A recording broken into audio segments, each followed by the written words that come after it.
Give us this day our daily bread. What does it mean? Give us this day our daily bread. This is a reminder of how dependent we are on God's provisions. It's a statement reflecting our understanding of how dependent we are on God's provisions. It's a proclamation of our willingness to be reliant upon the provisions of the eternal God and creator of our world. We must recognize that we literally have our mental and physical faculties because of systems put in place. No one else is able to except the Almighty. Governments and businesses mimic designs in nature to build and propagate the highly functioning systems that allow for us to live and thrive in everyday life, including the manufacturing of food systems.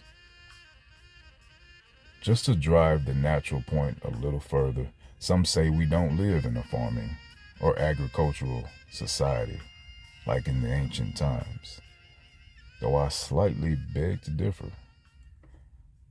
Not everyone, but many of us work in advanced industry and technology, and it all falls apart if farmers around the world can't produce crops. Whether we live in the West, East, or in the wilderness off the grid, we depend on nature cooperating with us and our need for food to survive. Moving on. Is it reasonable to conclude that the failures and ailments of our civilization are literally only due to us not fully understanding and thereby not fully mimicking and harnessing the power and principles of the natural world, and or just deliberately not adhering to natural laws that govern nature? I think we should ask ourselves this question. While it seems obvious when paying attention, the poorest among Westerners and other developed societies fare much better physically than most of the poor in underdeveloped lands and people groups.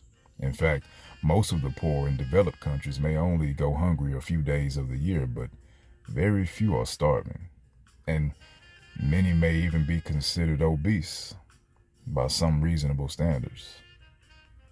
Moving on. Not only do we need our natural faculties given to us by God's creation systems to eat, digest, develop, etc., but we also depend on His heavenly provisions, His heavenly systems of spiritual life, of true life, our bread of life. Jesus describes Himself as the bread of life. This also harkens back to the daily provision of manna for the nation of Israel, who had just been set free from Egyptian slavery and were wandering the wilderness in the Exodus story found in the Torah or Pentateuch, aka first 5 books of the Bible: Genesis, Exodus, Leviticus, Numbers, Deuteronomy.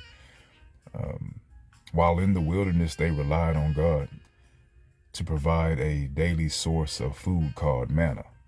This was a sweet, flaky bread.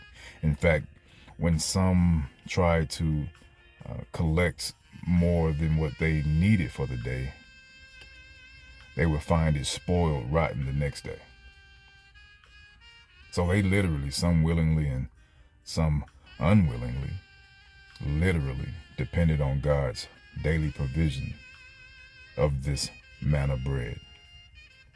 In the same way that Jehovah, by His grace, sent this food, manna bread, daily, God also sent the bread of life, Yeshua Ha'Mashiach. By this same abundance of grace, we're able to accept Jesus daily and rely on him daily for eternal life. In addition to all this, we rely on God for daily sustenance to grow our spirit so that we produce the spiritual fruit we are commanded to produce and will eventually be judged by. Spiritual fruit like love, kindness, faithfulness, long-suffering, patience, joy, wisdom, among others. These are the fruit we should be growing in ourselves and planting and cultivating in those we come in contact with. When tempted by Satan, Yeshua responded that man does not live by bread alone, but by every word that comes from the eternal God. My friends, if we're going to live life abundantly, sustaining and developing our minds and bodies to produce and multiply the spiritual fruit we were designed for, family, we really, really, really need to stay connected to God daily, to hear from him and absorb his instructions like nutrients for our daily life today. So yeah, please give us today our daily bread. We are no further from needing this today than when these words were first spoken.